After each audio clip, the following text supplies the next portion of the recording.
How you doing? My name is John Sikoris, and this is Sharif Sikoris, and we're the owners of Titan Medical Center.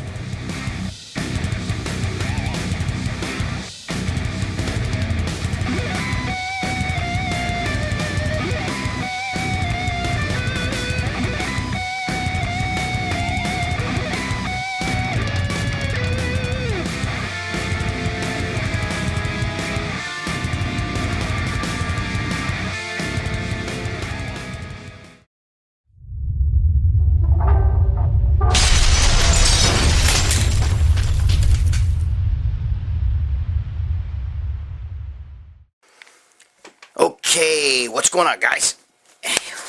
Back for a little bit more bullshit. Alright, listen.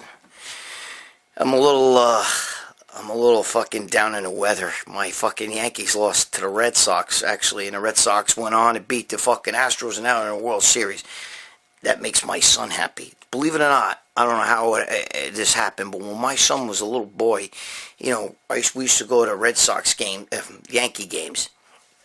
And we used to see them play the Red Sox and seeing, like, you know, what's his name pitch there, fucking Pedro Martinez. You know, we were at the David Cohn perfect game. My son used to wear a shirt, Boston sucks, Red Sox suck, and shit like that. And then he went away later on when he was in the Army. He, you know, when he was like 18, 19, went into the Army, and then he came out, and he was like a huge Red Sox fan. And now he fucking busts my balls about the Yankees, you know, and he even has Red Sox tattoos. He went to the fucking, you know, goes to Fenway Park. I'm like, holy Christ. So that's the deal. Anyway, so my son's killing me with this fucking shit. You don't understand, bro. You don't understand. When you're a New Yorker, I'm from the Bronx, you know, I've been a Yankee fan. I saw Mickey Mantle play. I got his bat. I got, not his bat, but Bat Day bat. I got a few of them from Bat Day, from when I was a kid. It was there when Mickey Mantle retired, his final game and all that shit, and, you know, the tribute to him. But the bat's not worth shit, because I used to throw rocks up and hit him with rocks. Hey, speaking of that, listen to this.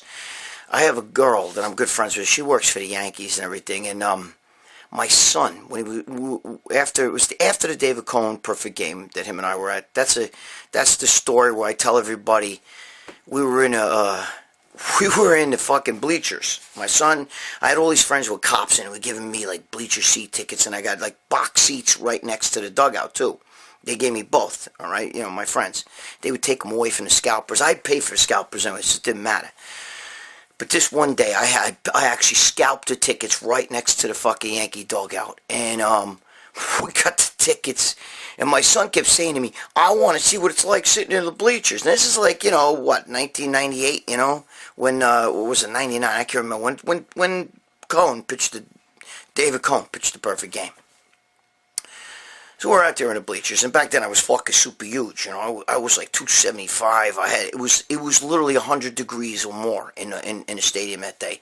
And I remember I had a fucking tank top on and shit, you know. By the way, Muscle Sport Mag, you get one of these shirts. If you fucking talk to Joe, I'll get you one. Anyway. So, I get this black tank top on, I'm sitting in the bleachers, and these crowds just getting fucking crazy, you know, because they're all drinking out there, and they're fucking maniacs, you know, and they start chanting, you know, they see me, and, you know, guys just yell shit at me, fucking juice head and shit, you know, and I'm ignoring it, you know, because I got a little kid with me, you know, and next thing you know, they start chanting, steroids, you know, and they fucking show me on a jumbotron. I jump up, I fucking hit a double bicep, you know, and everybody's, you know, and they're chanting, juice head, you know, I can start going crazy. My son says, you know, wow, you know, because he saw me up on a jumbotron, but he goes, what are they asking us? Well, what are they saying? I said, they're saying, we better go sit in the box seats. That's what they're saying. Because I didn't want to get in a fight out there, you know, and what am I going to do, start fist fighting and shit with my 8-year-old, 9-year-old, you know. What, I can't remember what year it was, 98, 99, but what do you look up the David Cohn game, it was then. Anyway, that's how, like, the history my son and I have with the Yankees, and now he's a sick fucking Red Sox fan. And I think what happened is that I had my daughter, okay, his sister, and, you know, same mother, but when we got the divorce, he was like 10 years old. He kind of, even he was a baseball player and everything, he was a fucking all-star baseball, he was a fucking unbelievable baseball player, my son. But he stopped seeing me, you know, for a while. And there was a lot of personal turmoil there. And it was told that Yankees baseball sucks, so he stopped following baseball. It was his passion. He stopped following it, and then he picked it up again. When me and him were united, he was like, going in. He was like 18 years old, going into the army, 19, and he started playing more in the army. And when he started playing the army, the Red Sox were starting to, be a better, they were a better team than the Yankees. They were winning a World Series and everything like that. So, he became, I guess when he picked it up again, he started falling in love with the sport again. The Red Sox were the team. So, now he was an adult. And one of the guys he was in the army with was a fucking big Red Sox fan. So there you go. That's how my son got on the Red Sox. So they're killing me. All right, some of you don't give a shit about that. Relax. And the craziest thing about when my son and I went to the fucking game is my friend. She works for the Yankees, right? So she went that day, and she gave a ball. She got a ball signed by Joe Torre, Derek Jeter, and Mariano Rivera. All right? That's a fucking expensive Hall of Fame ball right there. So I gave it to my son. Now, the next day, I go outside, and I see my son playing baseball on a driveway with my daughter, and he's throwing the Hall of Fame ball to her, and she's like 2-3 years old, and she's hitting the ball. Hall of Fame ball, bro. Jeter, Rivera, and Joe Torre. And then fuck you, they ruined the ball. How's that for a fucked up story? And some of you people don't give a shit. You don't know. I mean, come on. We can only talk about bodybuilding so much here. But anyway, I figure you like that story. I got another one with the Mets. I've told that story on Generation Iron too. I've told this one too, I think. But anyway, let's get to more shit. Alright, enough of that shit. You fucking fuckos you drive me crazy sometimes. And listen, by the way, I got my clipboard here, okay? Because this is my notes. You're not going to see my notes. I'm not going to show them to you. But anyway, so I'm going to answer some of your questions. And one of the things, because I said fuckos, that's a lead into this. Momos, fuckos. Alright, a guy named Ray. I can still see the fucking shadow. I guess it's from that light over there. I don't know. So, anyway, and by the way, if you see my face looks a little, like, greasy or whatever, I get peeling over here because I got a tanning bed. Alright, so I'm trying not to, I'm trying to not fucking peel and everything, like, relax. It's a fellow greasy. That's what it is. You see that fucking shadow right here? Look. That's the camera in front of me.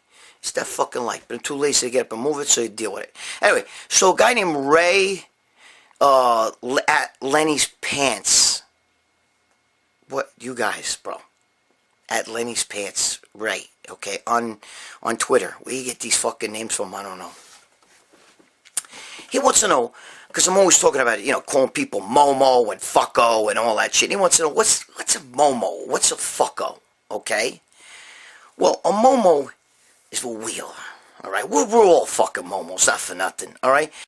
A Momo is an Italian-American slang word for the word like schmuck. A poor slob, a pinhead, like an Al Bundy type of guy. You know what I'm saying? Like, not a bad guy, but a schmuck. A fucking schmuck, like a dutro, A fucko is a piece of shit. No good cocksucker, fucking backstabber. That's what a fucking fucko is. That's the difference. When I say we're all momos, we're all good-natured slobs. Sometimes you're like a lovable loser. I'm not saying that you're a loser. But what I'm saying is, like Al Bundy. Like a kind of guy just busting his nuts all the time, trying to fucking, squirrel trying to get a nut. Dog chasing his tail, hamster on a wheel. That's a fucking momo. When a fucko, bro, that's bad. Fucko's a bad thing, That's a dirty, rotten, fucking, no good, fucking, slimy cocksucker, Anyway, backstabbing motherfucker, that's a fucko. You don't want to be a fucko, dude. Where I live, fuckos get a bat to the fucking head. Anyway, so, Ray, that's my answer to Ray. So now you guys know. When I say fuck a guy's a momo, he's alright. He's a fucking... He's like, a schmuck, but he's alright. You know what I mean? He's a schmuck, but he's alright.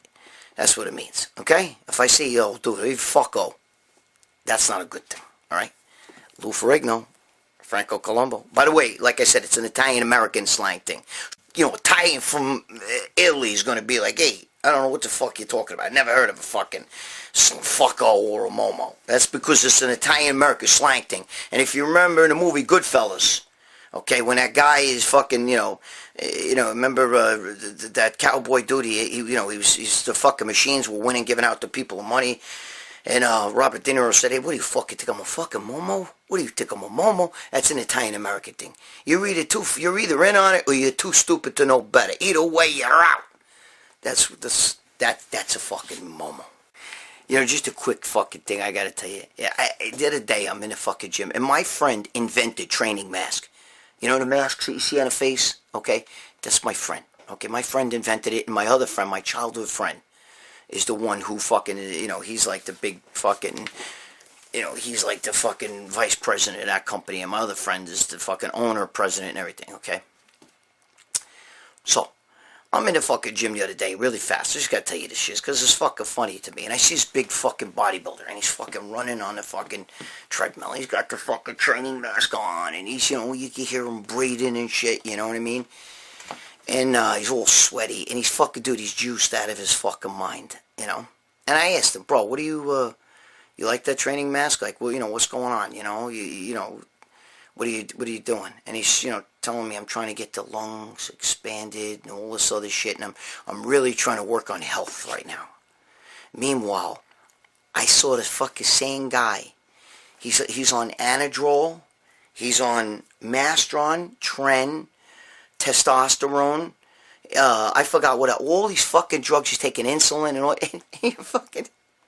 And he's running with the training mask on, to kind of stay healthy and, keep my organs running correctly and shit. I'm like, dude, you're out of your fucking mind. Dude, these guys, they fucking make me laugh.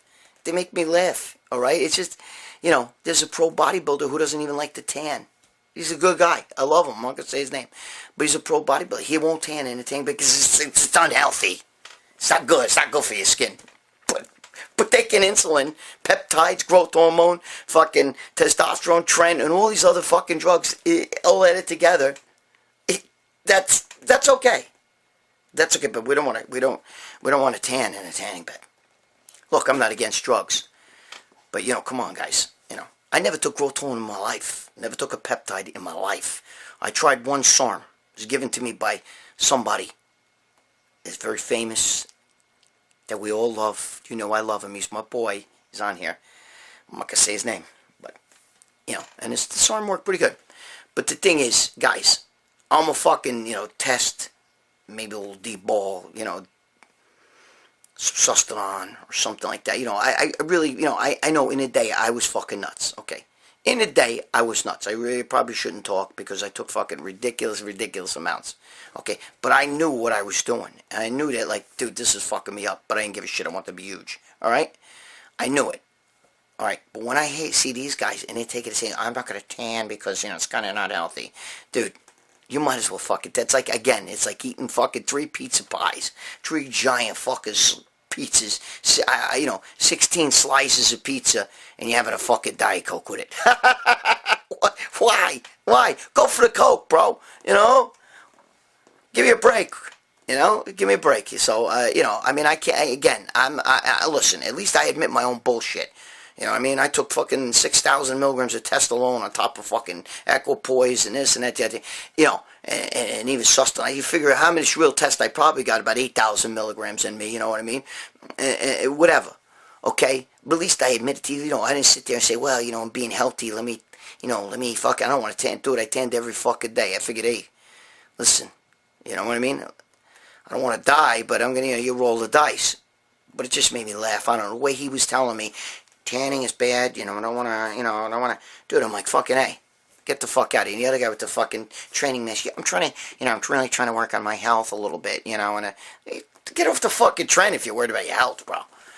Alright, we'll talk about trend. Again, I keep telling you, I'm tasing you, I'm hanging that fucking carrot in front of your face. I'll give you the fucking craziest fucking story on trend. Crazy fucking story with me. That's why I won't take it. I won't take trend. I don't give a fuck, bro. I'm not telling you not to take it. You do whatever you want to do. Okay, you may like it. God bless you. But I don't like it, okay? I don't fucking like it. No way. What it did to me was fucked up, bro. Really fucked up. I'll tell you that story. There is a story about it already on the internet, but I'm going to tell it again anyway. So, Oh, by the way, for you guys asking, Joe and I are going to do the Gregg and Joe show, and I'm going to probably be doing another show, and possibly even 2 more shows with MSM here. So, simmer down. When Joe and I do the show, we ain't going to do it no fucking Skype. We'll be in a room together. We're going to do some crazy shit. But we're not at that point yet. Only because of distance, weather. We're both in New York. He's in Long Island. I'm in Westchester, which is the little brother of the Bronx. He's, a little brother, Queens, Brooklyn, go to Long Island, Bronx, Westchester. Okay? That's the way it works. All right. But we will be doing that show again. So, if you guys asking, I see the comments. We love you. Oh, and when we do it, get ready. Because we're going to be, you know what you get when you do the Gregg and Joe show. All right. All right, reading my notes here. Robert Reed wrote on YouTube. He wanted to know, said, he wanted me to talk about what were my methods, how did I diet and everything when I was natural in my Natty days, because he gave me props and he said, you look fucking awesome in my Natty days. And he's right, I was unbeatable as a natural, and, you guys already know, I'm not going to sit here and brag. But you could pat me on the back if you want. Anyway, all right, here's the deal, Robert. When I was natty, you got to understand something. I'm from the 70s. I started working out in 1972, okay? And, I started competing. I actually stepped on stage for the first time at 16 years old in 1976. Okay, so from that point on, I didn't know what steroids were. I've already said this before. When people talk, I had a friend, Peter Neff, or he was Dave Palumbo's first trainer. Peter Neff, once Dave Palumbo's first trainer. Anyway, he was also one of my best friends, and, he used to tell me, well, I'm natural, and I used to think, well, what's natural? What does that mean? I'm a vegan, you eat only natural foods? I didn't even know, because nobody knew what steroids were. Like I said, the weeders didn't want that shit out there. They wanted bodybuilding to be in the fucking Olympics, so they didn't they never talked about steroids. It was a hush-hush subject in Muscle Builder back at the time, then became Muscle Fitness in the 80s. Okay, so just letting you guys know, a little quick thing. So I didn't even know what steroids were. As far as my methods go, my methods always were, I never believed in overtraining. I only believe in under-recuperating. But that's me, all right? And you may say, well, that's the same thing. No, it's not, okay? Practice makes perfect. So for me, I liked a lot of volume training, okay? Just like Arnold. Arnold used to train each body part, all the guys in the 70s, each body part 3 times a week, and they would do like 50 sets of body part. 35 to 50 sets. Arnold did like 50, okay? So these guys, there's a famous story. Arnold went in and he did like 35, 40 sets of fucking biceps curls, biceps and shit. He once did it with Sergio Oliva. And then Sergio Oliva said, look, man, I'm cooked. I'm going to go into the fucking showers. I'll see you in the locker room. And Arnold said, yeah, I'll see you in there. He goes, I got another 10 sets to do. Okay, so what I'm trying to say is back in the day, we did volume training. Volume training was very big. The heavy-duty stuff really came around more like Mike Mentzer and everything. I'm sure there were guys that did it before that, so submit down if you know somebody. But, I did a lot of stuff like the Vince Gironda thinking, okay? And Vince Gironda, who was the big guru back then, taught guys, he believed in a lot of volume and stuff and like dips and shit like that, for chest. He had his odd things, and I did a lot of that stuff. But the thing is the diet. The diet was different. Back then, I remember it was meat, eggs, and water. That was in the 70s, and that's the way we ate. When you were going for a show and you wanted to carve up, it was very close. I guess it's keto, really, I remember eating meat, eggs, and water. That was it. That's what we were touted as, to eat like that. And then, I would take, desiccated liver tablets, lecithin granules that shit used to float to the top. I would take either Rio H. Blair protein powder. Later on, I took Formula 90 by Multi-Power. Okay, that was a company. Hoffman's. I used to take Bob Hoffman's protein pills.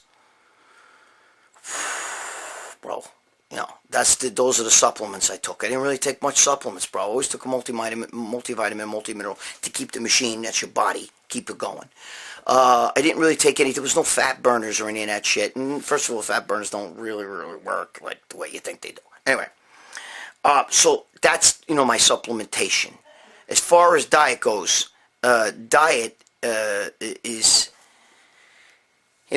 we did the meat, eggs, and water. But in the 80s, that changed. The 80s were the era of, cut your fats, raise your carbs. And Mike Mentz used to say your body manufactures all these amino acids except for, the essential amino acids. So he felt you didn't need much more than maybe half a gram of protein, or maybe 70 grams, 80 grams of protein a day, and you were good, okay? But you wanted to keep your carbs high, and you want fat, no fat. Everything was no fat in the 80s, all right? So I used to diet like that. So basically, I used to have skinless chicken. Dude, I used to make that, like, we're talking about the diet here for the contest. I used to make it in the microwave. It was the worst. It was torture. It made me hate chicken. I still, to this day, I'm not really a big chicken guy. Beef, pork, okay, maybe turkey third, chicken fourth. I don't eat fish. I used to eat fish back then, but basically, I ate skinless chicken in a fucking microwave, all right? I ate lettuce salad, okay, with just maybe vinegar on it. Back then, wasn't the apple cider vinegar wasn't as popular. I mean, it was around, but I used to use, like Italian, like red wine vinegar. Very little, just a splash. That was a salad, so I would eat the chicken and the salad. That's all I ate, and then I would have diet Jello as a whatchamacallit, like a kill you sweet tooth. And then I would eat just egg whites. And dude, let me tell you something. The carbs that I would eat, all right, the only carbs that I would eat, I used to eat maybe white rice. That was it, Eventually, I did eat pasta at the end, at the end of my competing days, but I would have it plain. So you had plain pasta, plain white rice, chicken that was fucking microwaved, water, and lettuce. That's it. That was the diet to contest day. On a contest day, I used to carb up. I used to take in salt. I used to salt my food before, for like, every day I would put a little bit of salt on my food. I put a little bit of salt in my water, okay? And then to keep your body, like, you used to salt, so you go into potassium storing mode, sodium dumping, it would actually raise its own potassium. Let's try to fucking balance shit out, and it works really well. You get a good pump, too, with salt. And then the last 3 days, you pull the salt out, so you do the whole distilled water, no more diet Jello and none of that stuff. So I was basically eating just skinless chicken and lettuce, not even a vinegar. And that's how I would diet for, no more rice, no more pasta, no more baked potatoes too. I would eat baked potatoes. I don't like yams. That's how I ate. Okay, so that was the fucking... That was, my way in the 80s to diet. So you're asking me, that was a Natty diet. That's the way I ate as a Natty. And on the day of a show, I used to take in, or the night before, I would start taking in sherbet. I would take in this sherbet because the sherbet was like a thick, syrupy, some guys use jam. Some guys use, but see, jam, they all got like, some have sodium, so you gotta watch, sherbet didn't have sodium, so I would take in a fucking sherbet. By the way, Lee Haney also took in sherbet, okay? I would take orange sherbet. I would actually take a quart container, and I'd eat 1/4 of a quart at night before bed. Then I'd wake up in the morning. I would have, I actually ate a banana in the morning, and then I would have another quarter of the sherbet, go to the prejudging. Then I'd have another quart of sherbet. I didn't even eat protein on the day. That's the way I was taught to do it, okay? That was the Natty way. And those pictures you see of me, and even on stage, that's the way I did it. And it worked, all right? I was also genetically gifted naturally. You can see pictures of me where, even before I worked out, I was built, okay? So, I didn't start doing steroids till later on. But that's the way. You're asking me the natural, what I did, my method naturally, that's the way I ate.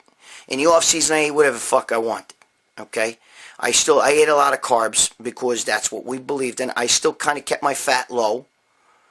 And I didn't go crazy with the meats or with the protein. I always ate the egg whites, okay? Not the yolks, the egg whites. But I had all the carbs I wanted, pasta, even with, with the gravy on it. What some of you call it sauce. Us New York Guineas, New Jersey Guineas, we call it gravy, okay? So we put, I'd eat it with the gravy on it, the Romano cheese. Not scraped off John Romano's feet. Get it? But Romano cheese. Anyway, that's what I ate. That's how I ate in the off season, and I just told you how I ate for contest. So that's my natty way. All right, it's a totally different animal today. You know, with the fats. We didn't go into fats back then. Fats were bad. Fats were really bad. Higher carbs were better, but fats were really bad. Okay. And the last couple of days, it was basically keto always. You know, just like I said, the lettuce, skinless chicken, diet jello. That was it. All right. So that's the natty way. Anyway. All right. Another question. John Singoro. Singoro? Dude, I'm sorry if I'm saying your name. You gotta give me a fucking... I'm a guinea, bro. I can't get everybody's name wrong. My father used to talk with me about Arnold Schwarzenegger. He'd say, look, Arnold Schwarzenegger is on TV, you know? By the way, when I was in the 70s, and I had posters of Arnold Schwarzenegger all over my room, you know? My father used to... Him and, like, Lou Ferrigno, go figure. Franco Colombo, go figure. Danny Padilla, all those guys. And my father used to say to me, I don't understand you. I don't understand you. Most boys have pictures of girls in bikinis or something on their wall. You got pictures of oiled up muscle men in their underwear. And I used to say, they're not the underwear, those are posing drug. He'd say, that's underwear. You know what I mean? Who walks around on a beach looking like that? You know? What's wrong with you? Why you got pictures of only guys on? Where's the bikinis? Anyway. My father, he was a crazy guy. Anyway.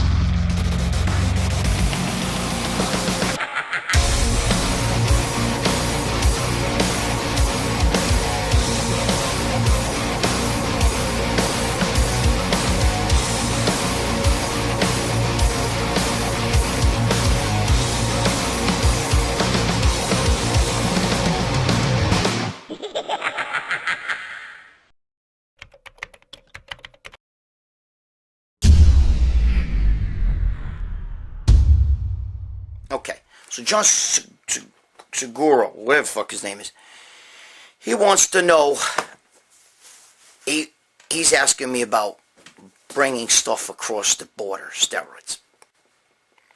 He's going to Mexico, and he wants to bring stuff over the border. Okay, listen to me, guys. You don't understand. If you get caught with that shit, bro, you're fucked. Okay? You are fucked. You're going to go to jail, and, you know, that's like drug trafficking. They'll stick you in a fucking federal prison. Okay? So don't fucking do stupid shit like that, alright? But, I will tell you a story. My friend, his name is John as well. I'm not going to tell you his last name, but Johnny. We'll call him Johnny. Alright, my boy Johnny went on vacation into Mexico himself. I've told this story before, but it's a fucking beautiful thing. It's a beautiful story. So I gotta tell you again. Some of you guys probably never heard this. And some of you guys heard me tell this before, but I'm going to tell it again. Anyway, my friend Johnny, he goes away on vacation, and he goes to, I don't know if it was Cancun or one of those places, I forgot. And he goes and he buys a ton of steroids, a ton of shit. Puts them in his fucking suitcase, wrapped them in plastic, and then he take off the clothes that he's wearing for the day. And he throw them in a suitcase, and he would piss on them. For the whole fucking duration of the vacation. Every time he pissed, he shit, he farted, he puked, he'd do it in his suitcase. He'd shit all over his fucking clothes, bro. Every time he had a fucking, no matter what, he'd blow his fucking nose. It didn't matter. He fucking shit, pissed, farted, threw up, and everything in the fucking suitcase. He would go out at night, he'd get drunk, he'd come home, he told me, bro, I had that fucking puke. He'd puke in his fucking suitcase. Can you imagine that shit? Bro, can you fucking imagine that? Can you imagine what that smelled like for a fucking week straight? I think he stayed there for fucking 10 days, to be honest with you. But for a week or 10 days straight, he shit, farted, puked, pissed, fucking blew his nose, everything in that fucking suitcase. Every day he would throw new clothes in there, to the point where all his clothes, he only had the clothes on his back.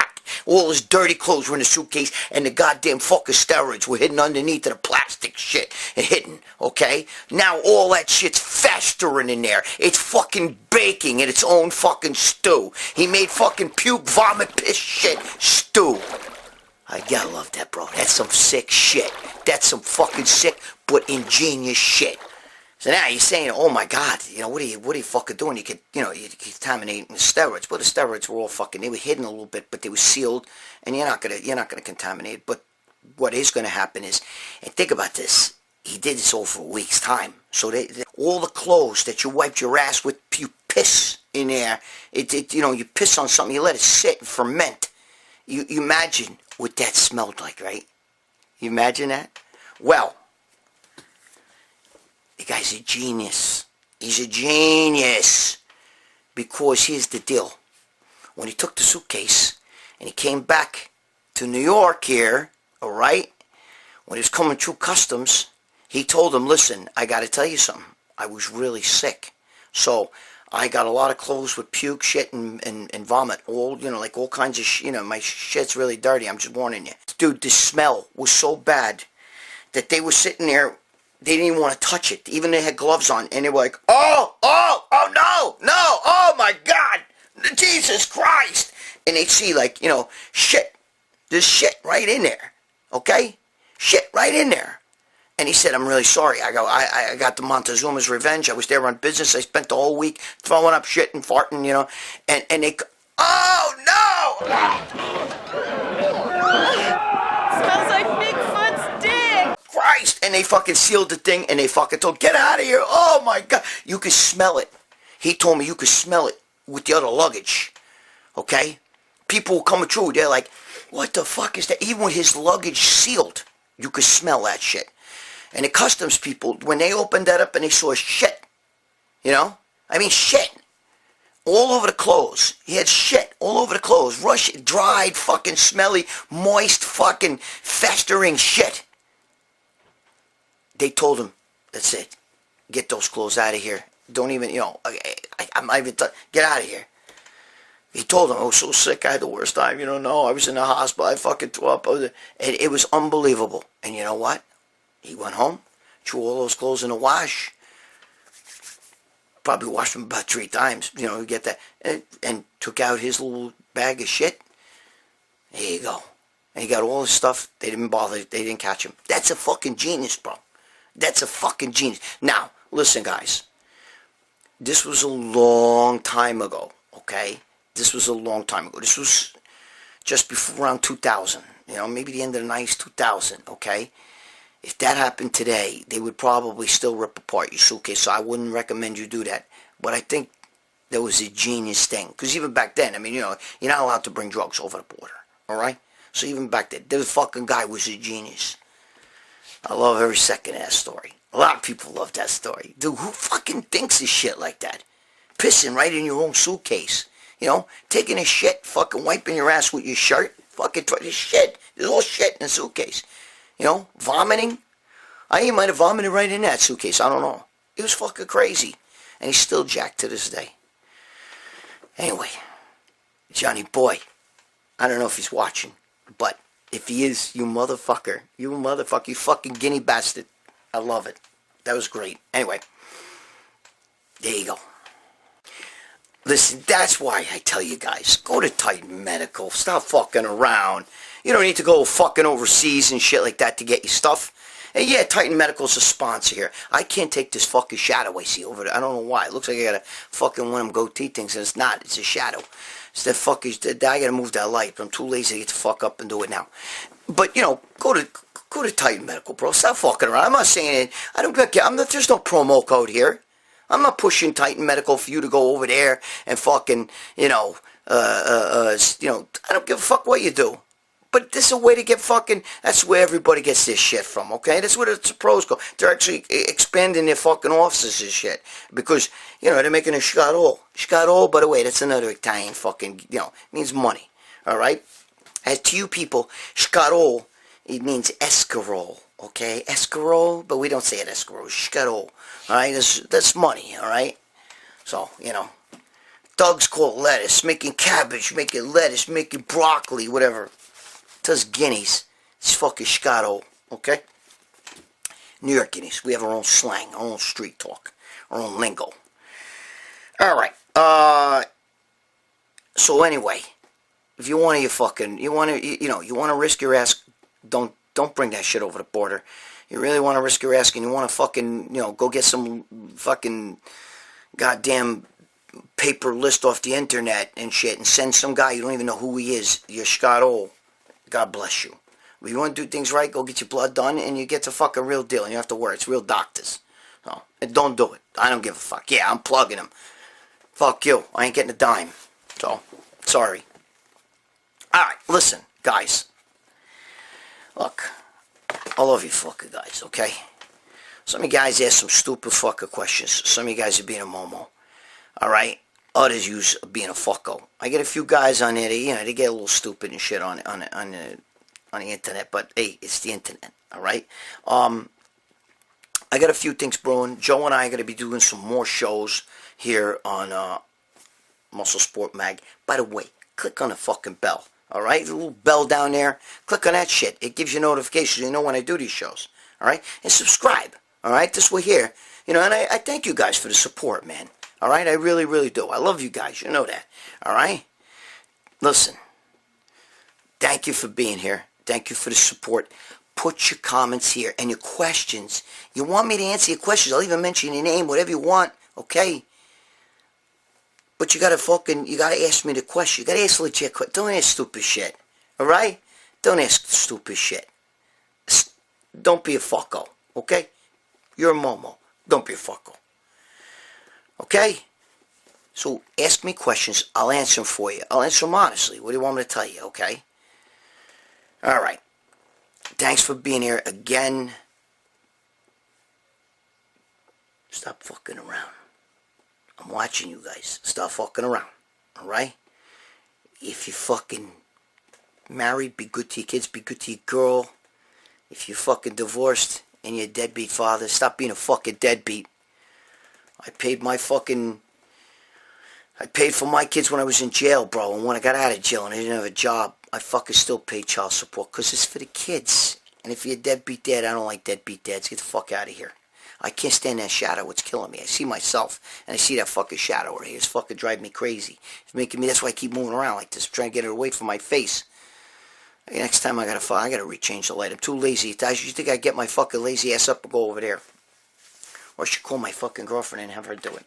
She don't do fucking shit as it is. But anyway, thanks for being here. Stop fucking around. I'll see you in the next fucking video. Subscribe.